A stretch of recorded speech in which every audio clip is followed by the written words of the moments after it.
What's happening, everybody? Welcome back to the TB Toycast YouTube channel. And today we are unboxing from Zombie Sailor Toys and Wrestling's Heels and Faces. It is the madman from the Sudan. It is the one and only. It is Abdullah the Butcher. So cool to get this in retro form. Of course, back at WrestleCon 2024, I was actually there, and he was showing off the Pinnacle series, 6-inch scale Abdullah. And I asked him, I was like, well, does that mean we're going to see Abdullah in retro form? He goes, oh, most definitely. So it actually got here before that one did, which was kind of an interesting thing, of course. Abdullah, part of, it was a Series 4, I think it was Series 4, as a matter of fact. Really cool way, purple cards on these. Already unboxed one of them, which was Mike Awesome a few weeks ago. Very, very cool.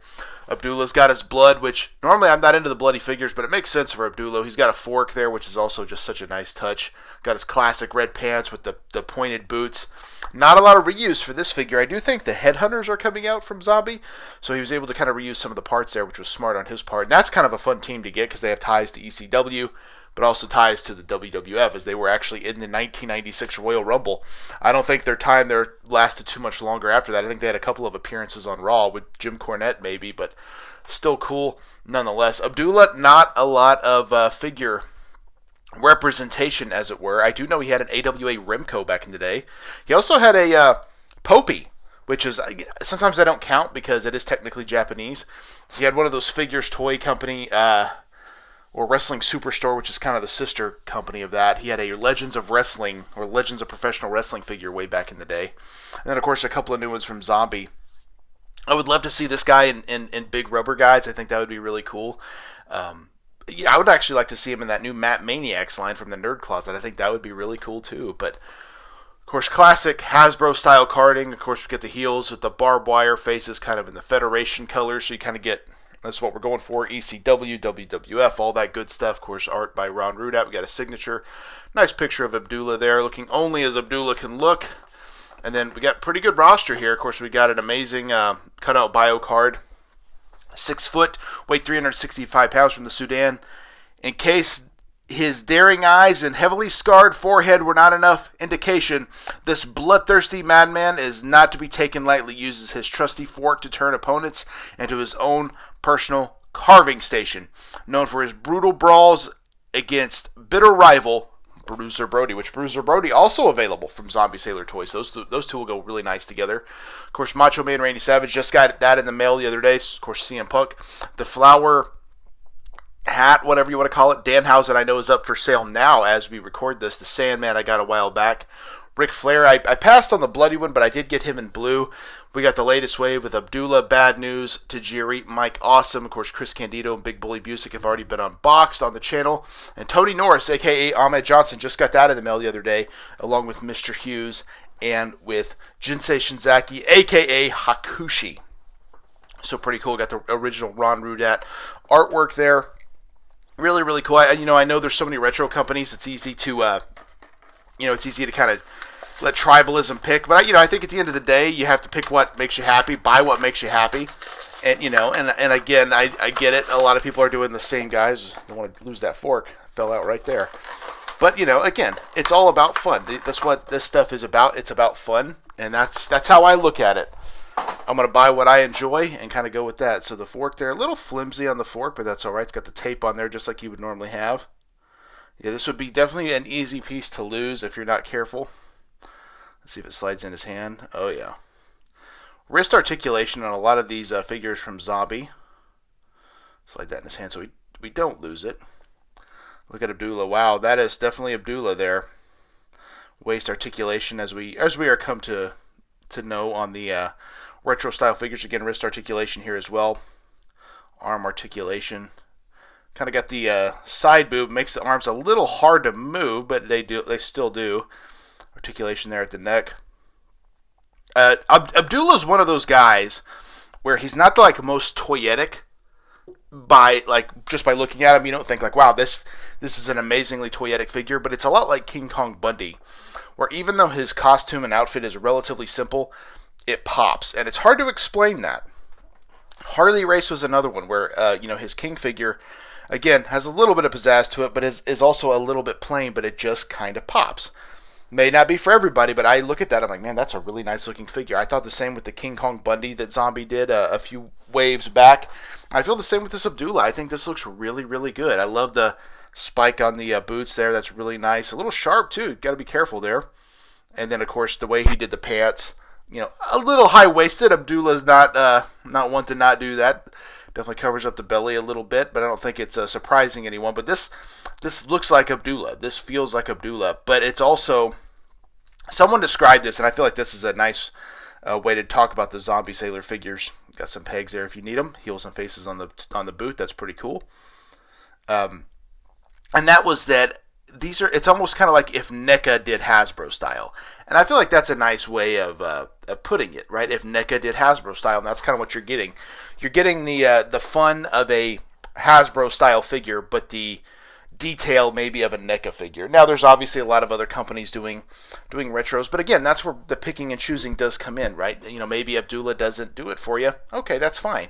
Well, you got other companies doing the Beverly Brothers. Maybe that's more your cup of tea. Maybe you don't care so much about that, and you're like, you know what, I want something random like Sergeant Buddy Lee Parker. We got Title Run Toys doing that one as well.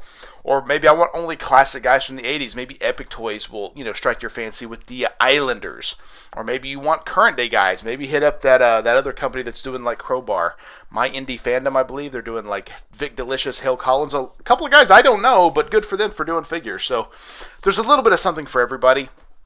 And I think we all have in our minds we have to be completionists in this, and that's really just not the case. You want to just have fun with it and buy what you want to buy. And to me, Abdullah the Butcher was 100% a purchase. I also did pick up his Pinnacle figure from Zombie. I only bought 2 of those. I did pass on King Kong Bundy, knowing that he's back under a deal with the WWE. I felt like a Mattel figure would be right around the corner, and I was right on that because he does have a Coliseum collection hitting very soon.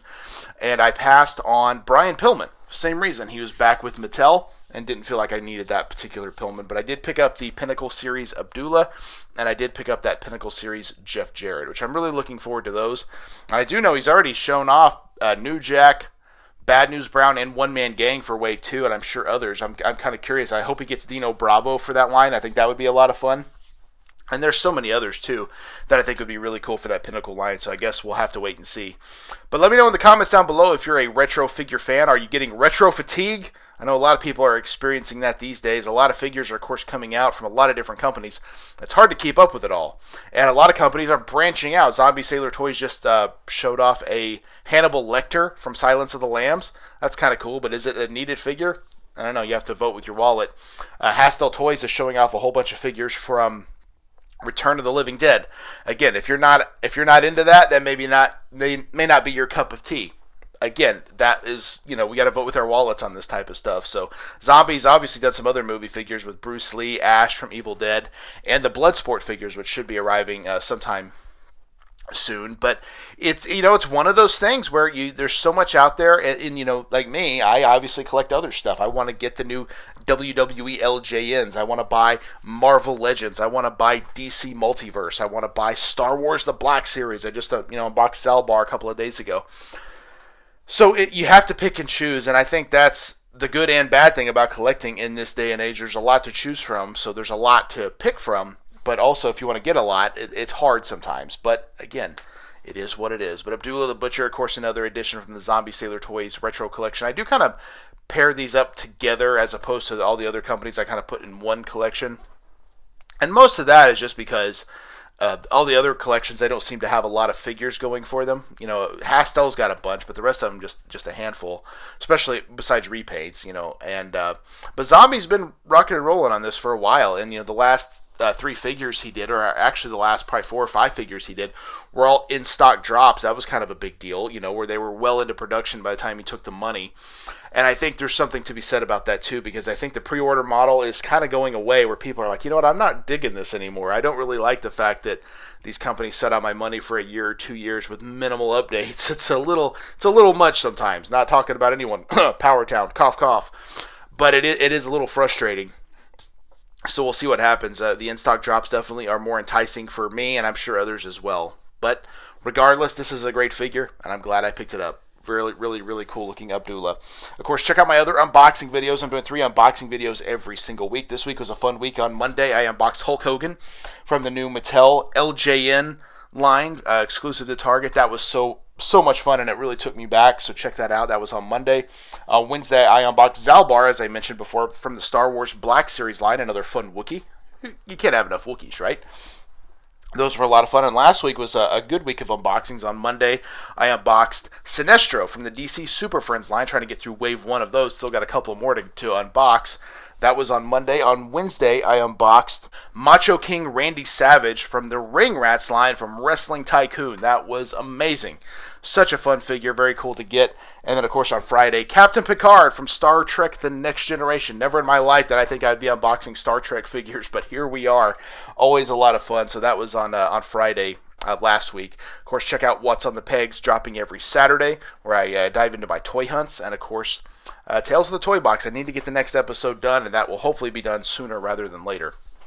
A lot of videos to do, not enough time to do them, and it would be so easy for me to increase my number of videos per week, but I also don't want to overstress myself. 4 is enough, I think, for me.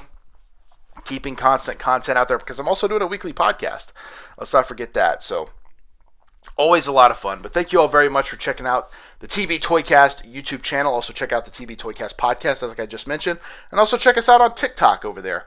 It's blowing up, over 1,000 followers. No, not really blowing up, but it's a lot. Over 1,000 followers on our TikTok. Check that out as well. Posting old toy lines. Bunch of fun stuff like that. And I don't talk about it on here enough. How about the TB Toycast Facebook page? It's a Facebook group. You can get on there. You can show off your figures. You can show off your videos, your figure photography, anything you want to show off. It's a lot of fun. We got a lot of good people in that group.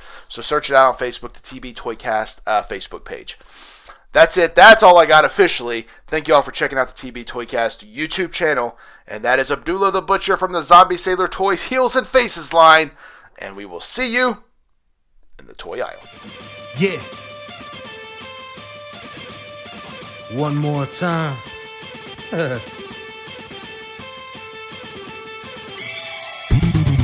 It ain't over till I say it's over. So lock the cage up, cause this is a takeover. The wait's over. If this the final time we meet, then you'll be on your back on my feet. Then I'll tip the cage over as a hangover. I'm super fly so I can splash off the top. And I can shut down the shot.